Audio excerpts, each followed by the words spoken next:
So, how about those Yankees? Are you sure we haven't met before? Yeah, I'm pretty sure. Where did you go to school? Nowhere special. Yeah, what was your name? Chuck. Oh my God. Chuck? Chuck Bloom? I knew I remembered you from somewhere. We were in the same class, the graduating class of 2005. I mean, we never really met, but I heard so much about you. I mean, everyone did. You were the first person ever to win a MacArthur Genius Grant and a Rhodes Scholarship simultaneously. Every member in every department wanted you. There were these rumors about how you sort of just took to anything you touched. Didn't matter if it was a microscope, a football, or a guitar. Whatever you picked up, you just got. A natural prodigy. A figurative golden child who had all the doors open to him and could do anything he wanted, but he just dropped out and vanished halfway through freshman year. So, I mean, what are you up to now?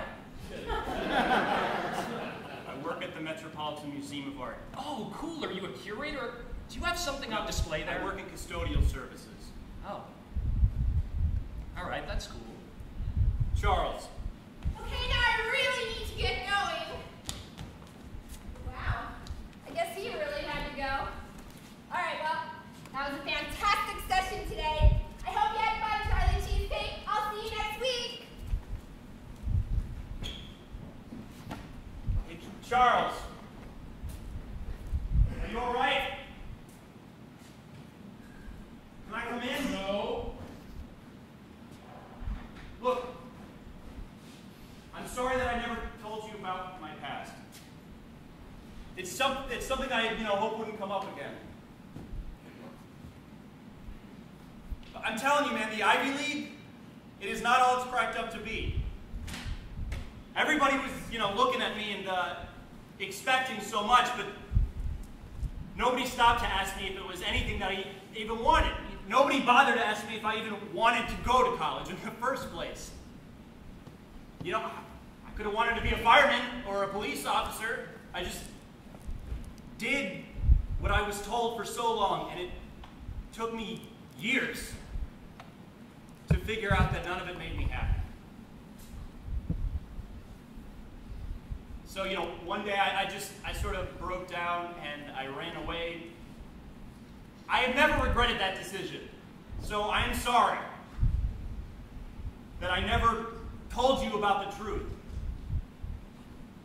Come on, let me make it up to you. Let's go get some drinks, huh?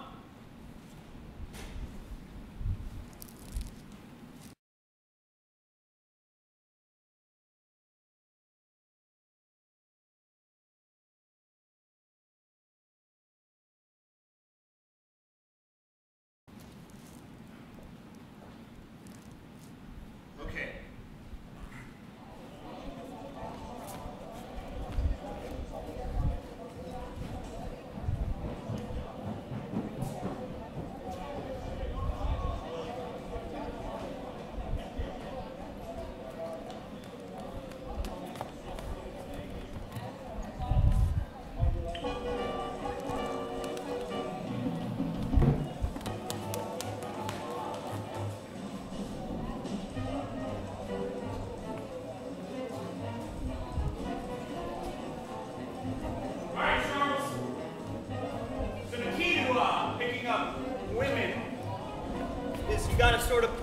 Cool.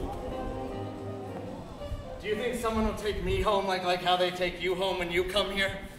Well, we'll see about that. It can be tough, even for me. But that's the thing. Beer is the great equalizer that levels the playing field for everyone. Just remember, you got to be physical, but not too physical, if you know what I mean. What do you mean? Well, do you remember a couple days ago when your hand slid a couple inches below Montana's waistline? Yes. Yeah, that was a good move on your part. You just didn't do it at the right time. Oh my gosh, Charlie Cheesecake, what are you doing here? Well, hello there, Montana. From Montana? Chuck, I think we need to have a little talk over there off to the side. Whatever you say, man.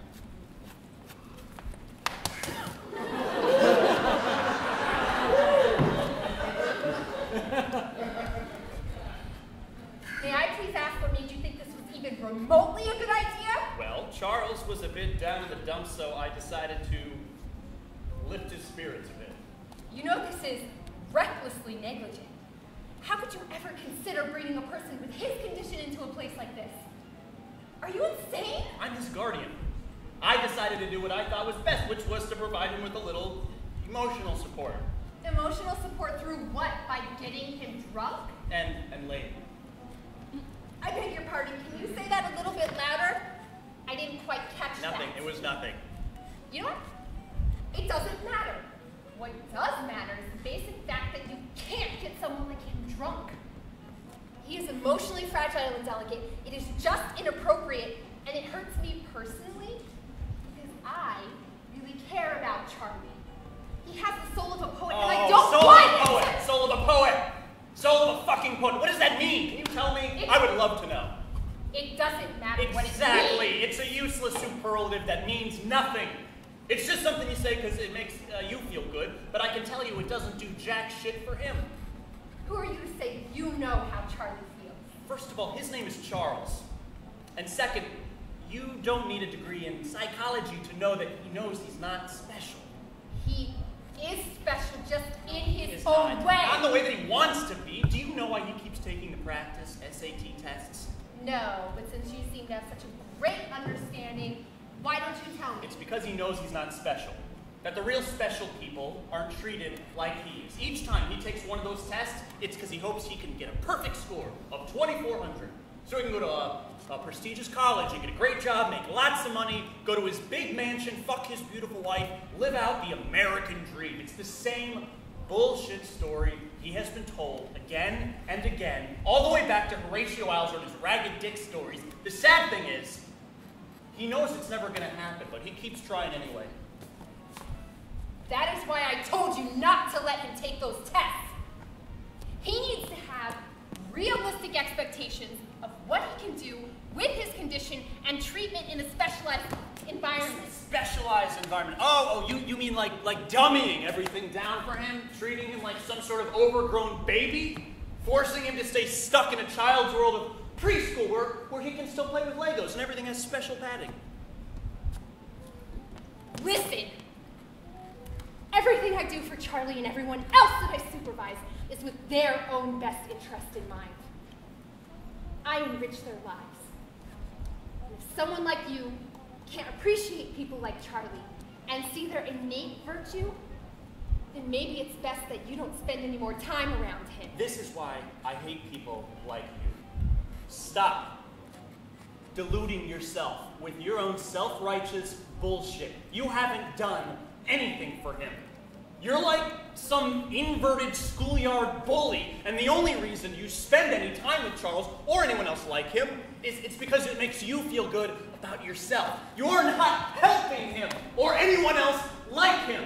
You just like how it feels to tell people, oh, how noble you are for devoting your career to working with special people. All right, then why didn't you tell me what you do for him that's so great? I treat him like a human being. I don't talk down to him or smother him with coloring books or Disney cassette tapes. I don't call him cute little nicknames like Charlie Cheesecake. I don't care what fucking genetic disorder or disability or whatever bullshit anyone may have. They may be a little bit slow, but they're not going to be children forever. For Christ's sake, he's like 30. You know what? I think after this conversation, you've made it abundantly clear that you have no responsibility serving as Charlie's guardian. Nor do you have responsibility as serving as guardian with anyone else with special needs. All right, I'm sorry. It's been a long day, all right? I may have said some things I shouldn't have. I'm sorry. But it's too late. I'll be back in the morning with the paperwork to take Charlie from your custody. Please, don't. Get off me!